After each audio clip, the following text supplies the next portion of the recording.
नमस्कार दोस्तों, मैं प्रियंका स्वागत करती हूँ आपका अपने चैनल में। कैसे हैं आप सब दोस्तों? आप लोगों को ये कार्तिक मास के महत्व का अध्याय कैसा लग रहा है ज़रूर बताइएगा।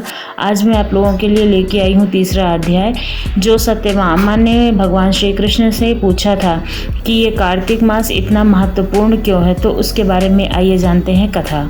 कृष्ण भगवान के चरणों में शीश झुकाओ, श्रद्धा भाव से पूजो, हरि वांछित फल पाओ। ओम श्री कृष्णाय नमः। अब कथा का शुरुआत करते हैं हम लोग। सत्यभामा ने कहा, हे प्रभु, आप तो सभी काल में व्यापक हैं और सभी काल आपके आगे एक समान है। फिर इस कार्तिक मास की सभी मासों में श्रेष्ठ क्यों माना जाता है? आप सभी तिथियों में एकादशी और सभी मासों में कार्तिक मास को अपना प्रिय क्यों मानते हैं? इसका कारण बताइए। भगवान श्री कृष्ण ने कहा, हे देवी, तुमने बहुत अच्छा प्रश्न किया है। मैं तुम्हें इसका उत्तर देता हूँ। अब ध्यान पूर्वक सुनिए। इसी प्रकार एक महान राजा बेन के पुत्र राजा पृथ के प्रश्न के उत्तर में देवर्षि नारद ने भी प्रश्न किया था और जिनका उत्तर देते हुए नारद जी ने उन्हें कार्तिक मास की महिमा का वर्णन करते हुए कहा था, हे राजन, शंख नाम का एक राक्षस बलवान और अत्याचारी था। उसके अत्याचारों से तीनों लोकों में त्राही त्राही मच गई थी। उस शंखासुर ने स्वर्ग में निवास करने वाले देवताओं पर विजय प्राप्त कर ली थी और जो देवता थे और लोकपाल थे उनके सभी अधिकारों को छीन लिया था। उससे भयभीत होकर जो समस्त देवता थे और उनके परिवार के जो सदस्य थे वे सब सुमेरु पर्वत की गुफाओं में बहुत दिनों तक छिपे रहे। तत्पश्चात वे निश्चित होकर सुमेरु पर्वत की गुफाओं में रहने लगे।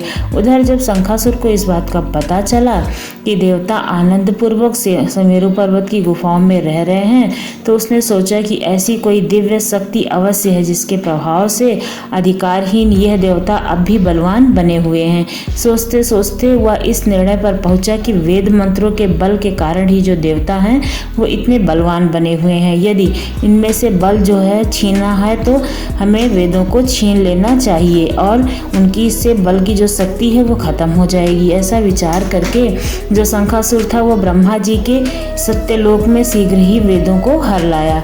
उसके द्वारा लाए जाते हुए वेद जो थे वो बहुत ज़्यादा भयभीत हो गए और भय के कारण वहां से भाग निकले और जल में समा गए।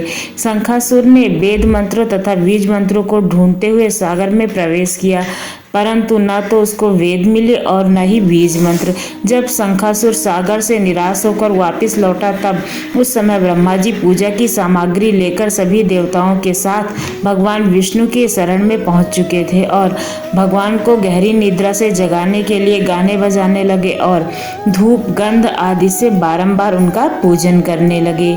धूप दीप नैवेद्य आदि अर्पित करने से भगवान की निद्रा तो टूट गई और देवताओं सहित ब्रह्मा जी को अपना पूजन करते हुए देखकर उन्होंने ये पूछा कि आप लोग यहाँ पे क्यों आए हैं? मैं आप लोगों के इस कीर्तन और मंगलचार से बहुत ज़्यादा प्रसन्न हूँ। आप अपना अभिष्ट वरदान मांगिए, मैं अवश्य प्रदान करूँगा। तो मनुष्य आश्विन शुक्ल की एकादशी में देवोत्थान एकादशी तथा ब्रह्म मुहूर्त में उठकर मेरी पूजा करेगा, उन्हें मैं तुम्हारी ही भांति मेरे प्रसन्न होने के कारण सुख की प्राप्ति होगी। आप लोगों को आचमन और जल आदि सामग्री मेरे लिए लाए हैं, वे अनंत गुणों वाली होकर आपका कल्याण करेंगी। शंखासुर द्वारा हारे हुए संपूर्ण वेद जल में स्थित हैं। मैं सागर पुत्र शंखासुर का वध करने के लिए उन वेदों को अभी यहाँ लाए देता हूँ। आज से मंत्र बीज और वेद सहित मैं प्रतिवर्ष कार्तिक मास में जल में विश्राम करूँगा। अब मैं मत्स्य का रूप धारण करके जल में जाता हूँ, तब सब देवता भी मुनीश्वरों सहित मेरे साथ जल में आओ। इस कार्तिक मास में जो श्रेष्ठ मनुष्य प्रातःकाल स्नान करते हैं वे सब यज्ञ के अहोभाग्य स्नान द्वारा भलीभांति नहा लेते हैं। हे देवेंद्र, कार्तिक मास में व्रत करने वालों को सब प्रकार से धन, पुत्र पुत्री आदि देते हैं और उनकी सभी आपत्तियों को हर लेते हैं। हे धनपति कुबेर, मेरी आज्ञा के अनुसार तुम उनके धन धान की वृद्धि करना, क्योंकि इस प्रकार का आचरण करने वाला मनुष्य मेरा रूप धारण करके जीवन मुक्त हो जाता है।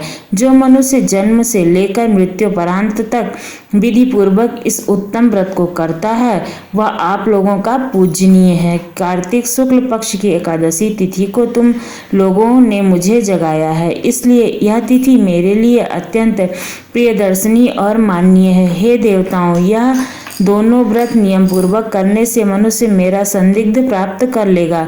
इन व्रतों को करने से जो फल मिलता है वह अन्य किसी व्रत को करने से नहीं मिलता है।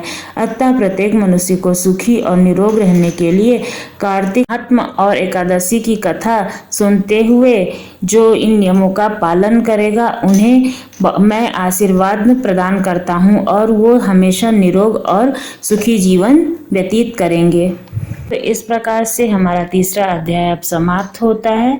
और आप लोगों को ये अध्याय कैसा लगा ज़रूर बताइएगा और हमारे चैनल को सब्सक्राइब कीजिएगा और नई नई वीडियो देखने के लिए। और सारे अध्याय मैं आप लोगों के समक्ष लाती रहूँगी और आप सब लोगों के समक्ष प्रस्तुत करती रहूँगी। आप लोगों का बहुत बहुत धन्यवाद।